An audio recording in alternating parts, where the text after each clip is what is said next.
All right, here we have a driving style is important factor to ensure safety and satisfaction of your riders.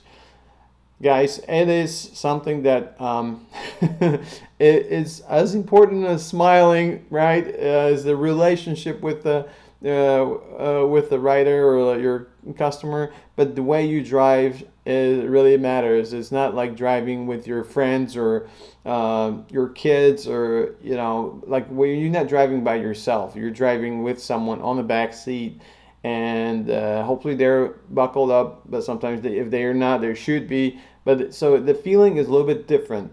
So for one, keep both of your hands on the steering wheel at all times. Especially if it's quiet, like people don't want to talk. Well, show them like you really are a professional driver. You keep both your hands on the steering wheel, not on the bottom. It's just like on the around the like 9, 10 o'clock, and then 2 and 3 o'clock. If you know what I mean, just kind of like that. Hold the steering wheel that you are focusing on the road. And sometimes if they didn't talk, that it's and there's a traffic or you're on a freeway, it's even better for you to do that. And the next thing is to avoid speeding. It is not worth the risk. It really is not, and it will not help you to get higher tips unless they're rushing into the airport. But it's still not worth it if you will be stopped for speeding, right? So don't speed. Stay within reason. Beside, when you sit on the back, just imagine yourself being a client.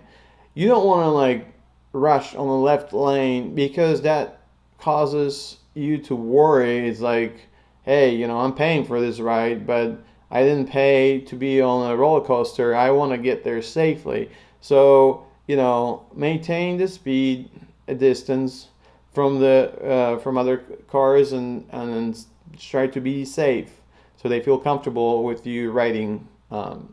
Brake gently and consistently. Now it is so much easier if you stay within the speed limit, right? So you keep the distance. You look. There is some intersection. There are some lights. You want to start slowing down, and that smooth slowing down and starting after the lights turn green. It really makes a difference, especially if you look down and then there are sharp turns or like you stopping and going. It's sometimes people may get sick because of it, right? So when driving through residential areas, take it slow. There are some speed bumps or whatever that might be. Just really go slow. When turning, make sure you do it smoothly without any sudden like jerks or swerves. Just to be in lane, and it's like driving a limo, right? You're a limo driver in a regular car, with a smooth and safety driving style, that keeps the passenger comfortable and makes them feel safe throughout the journey. Bonus for you guys. I want to share with you some other things. So it's outstanding service and the reputation that sets you apart for earning more money. And you can do only so much when it comes to the rates, but the difference is how much money you can get for providing that extra or outstanding service. So focus on yourself and avoid those mistakes. It's taking the breaks and then making sure that you are in your peak state when it comes to dealing with the clients. And I'm gonna say plan your day and stick to it. Say if you plan to start at 4 a.m. or it might be 4 p.m. It's really up to you. Really start at that time, and it's gonna pay off because you're your own boss in this job, and you decide how long you're gonna stay. Because the later you're gonna start, or you plan at first, okay, this is what I'm gonna do, and then some other things are gonna come up. you'll be disappointed because every 30 minutes later you're gonna start. That's, I would say, almost $15 less than what you would make if you would decide to start from when you said you will. And stick to your plan. My plan was to work until midnight most of the time, and when I was picking up the rider before, like it was 11:45 p.m. when I picked up a client, and I knew it's going to take past midnight, but I didn't really want to take another client, so I just pushed that coffee icon to not to take any more riders after I'll be dropping off, because as I know it's going to be after midnight. So it's just one of the examples. Providing exceptional service is a key to building your reputation. You never know who you're going to run into, and depending why you do wanted to drive Uber, for the money, between jobs, saving for for vacation, but really it's you just never know what kind of people you're going to run into.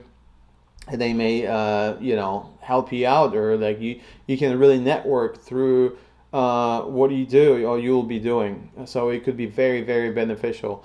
And then from my experience, I would say for me, at the beginning I was accepting pretty much all the rides.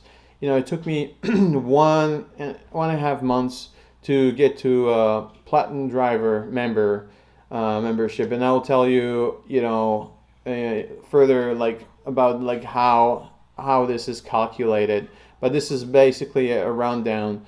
Is it okay to not to take all the rides? Yes, for sure. And there are those that are 5-star riders, or Uber. I mean, 5-star Uber drivers, and then they do reject and rides, and it's quite okay, right? But then again, like you want to get out of that blue and preferably gold membership. They're not bad. You got to start somewhere, but like you want to collect as many those points to get to that platinum, because that's where you start getting like better clients, and then the riders can see how long you've been driving, how many rides you gave. So they do sometimes set their own standards, like who I want to ride with, even before getting into the car or ordering Uber. I'm sure if you've used Uber, you know how that works, right? So the goal is to provide exceptional service and receive outstanding rewards in the form of tips and high ratings. Okay. All right. Bonus number 2.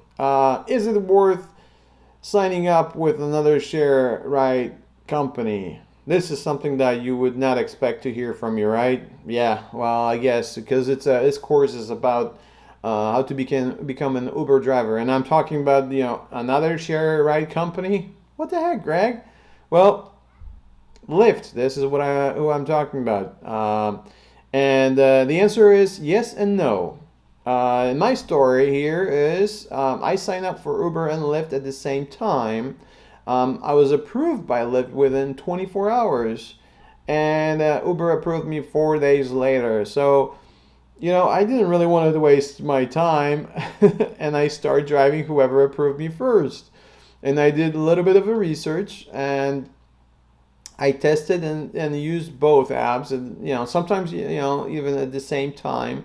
I had one and the other app open, and then whoever gave me a ride first, I would turn off the app on the other application, and then start driving for them, who I got the ride from. But is it sustainable? Honestly, I don't think so. At the end, when I start focusing more, like I tested one and then the other, and what kind of rides I got. Like Lyft was giving me just those short runs, including like $3.50, $4 rides, and there was quite a bit of them. I mean, yes, you can do that if you like, doing that. Go ahead and see how that works for you. Personally, when I did some math and calculations, overall, I end up, with Uber like paying me more. So you can keep both, but I really recommend focusing on one app and making the most out of it. Collect those points and start climbing up the ladder. I don't know. Listen, if Lyft is actually performing better in your town, go for it. I mean, I think you can still make a lot and get a lot of that out of this course, which you can use for both. But nevertheless, it's like I would say focus on one app. And I decided to focus on Uber, and I'm very happy. Lyft, I'm not saying, maybe something have changed. It's been using Uber, and then it's gonna be really your call. All right. Thank you for the time in spending in this module. Let's move on to the next module, module 4, and we'll talk about the Uber app. It's pretty exciting. Look forward to seeing you guys there.